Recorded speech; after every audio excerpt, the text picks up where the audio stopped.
ನಮಸ್ಕಾರ ಸ್ನೇಹಿತರೆ. ದಾನವೇ ಧರ್ಮ.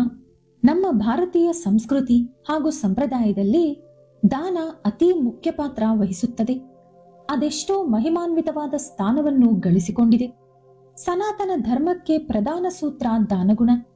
ಮನುಷ್ಯನ ಒಳಿತಿಗೆ ಪ್ರಧಾನವಾದದ್ದು ದಾನಗುಣ. ದಾನ ಸ್ವೀಕರಿಸುವವನಿಗೆ ಭುಕ್ತಿ, ದಾನ ಕೊಡುವವನಿಗೆ ಮುಕ್ತಿ ಸಿಗುತ್ತದೆ. ದಾನ ಕೊಡುವವನ ಆಯಸ್ಸು ಹೆಚ್ಚಾದರೂ ದಾನ ಸ್ವೀಕರಿಸುವವನ ಆಯಸ್ಸು ಮಾತ್ರ ಕಡಿಮೆಯಾಗಲ್ಲ.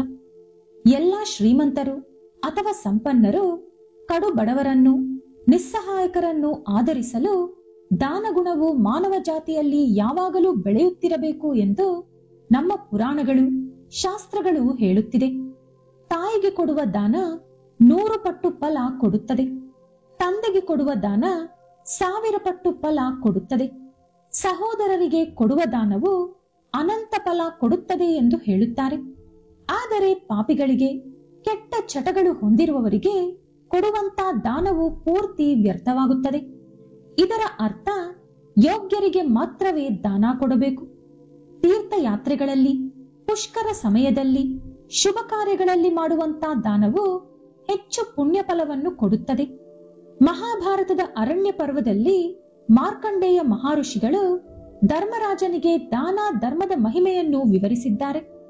ಬಡವರಿಗೆ ಮಾಡಿದ ದಾನ ದೇವರಿಗೆ ಕೊಟ್ಟ ಸಾಲಕ್ಕೆ ಸಮಾನವಾಗುತ್ತದಂತೆ. ಆ ಸಾಲವನ್ನು ದೇವರು ಬಡ್ಡಿ ಸಮೇತ ನಮಗೆ ಹಿಂದಿರುಗಿಸುತ್ತಾರಂತೆ.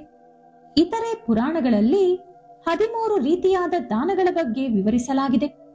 ಅವು ಯಾವುದೆಂದರೆ ರಕ್ತದಾನ, ಆರೋಗ್ಯದಾನ, ಅವಯವ ದಾನ, ನೇತ್ರದಾನ, ಕಾರ್ಯದಾನ, ಶ್ರಮದಾನ, ಸಮಯದಾನ, ಅಭಯದಾನ, ಆಶೀರ್ವಚನ ದಾನ, ದಯಾದಾನ, ಕ್ಷಮಾದಾನ, ತ್ಯಾಗದಾನದ ಜೊತೆಗೆ ಗೋದಾನ, ಭೂದಾನ, ಕನ್ಯಾದಾನ, ಅನ್ನದಾನ ಮುಂತಾದವುಗಳ ಮಹಿಮೆಗಳನ್ನು ಕೂಡ ವಿವರಿಸಿದ್ದಾರೆ.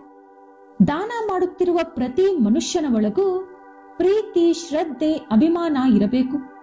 ಅಹಂಕಾರ, ಗರ್ವ, ಲೋಭ, ಹೊಗಳಿಕೆ ಬಯಸಿ ಮಾಡುವಂತ ದಾನ ಯಾವ ಫಲವೂ ಕೊಡುವುದಿಲ್ಲ.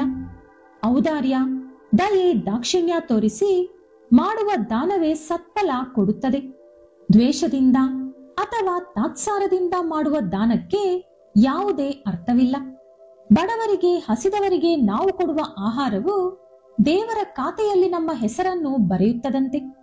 ಜ್ಞಾನಿಯಾದ ಧನವಂತ ಅವನ ಸಂಪತ್ತಿನಲ್ಲಿ ಸ್ವಲ್ಪ ಭಾಗವನ್ನಾದರೂ ದಾನ ಮಾಡಬೇಕು ಎಂಬ ನಿಯಮ ಇಟ್ಟುಕೊಂಡಿರುತ್ತಾನೆ. ಲೋಭ ಇರುವ ಶ್ರೀಮಂತನಿಗಿಂತಲೂ ದಾನಗುಣ ಇರುವ ಬಡವ ದೇವರ ದೃಷ್ಟಿಯಲ್ಲಿ ದೊಡ್ಡವನು.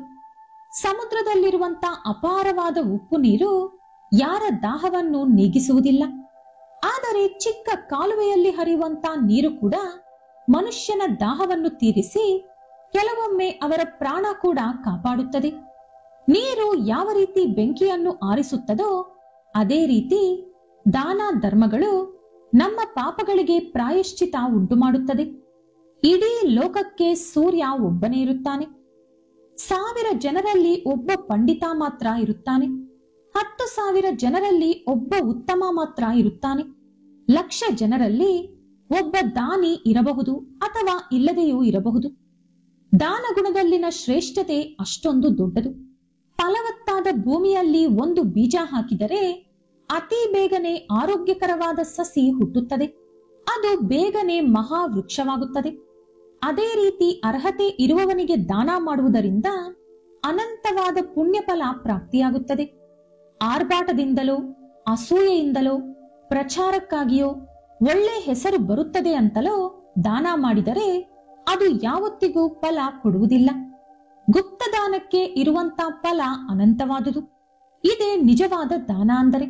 ಈ ವಿಡಿಯೋ ಇಷ್ಟ ಆದ್ರೆ ಲೈಕ್ ಮಾಡಿ, ಶೇರ್ ಮಾಡಿ. ಇಂತಹ ಹೆಚ್ಚಿನ ಉತ್ತಮ ಮಾಹಿತಿಗಳಿಗಾಗಿ ತಪ್ಪದೇ ನಮ್ಮ ಚಾನೆಲ್ ಅನ್ನು ಸಬ್ಸ್ಕ್ರೈಬ್ ಮಾಡಿಕೊಳ್ಳಿ. ನಾಳೆ ಮತ್ತೊಂದು ವಿಡಿಯೋದೊಂದಿಗೆ ಪುನಃ ಭೇಟಿಯಾಗೋಣ. ಧನ್ಯವಾದಗಳು.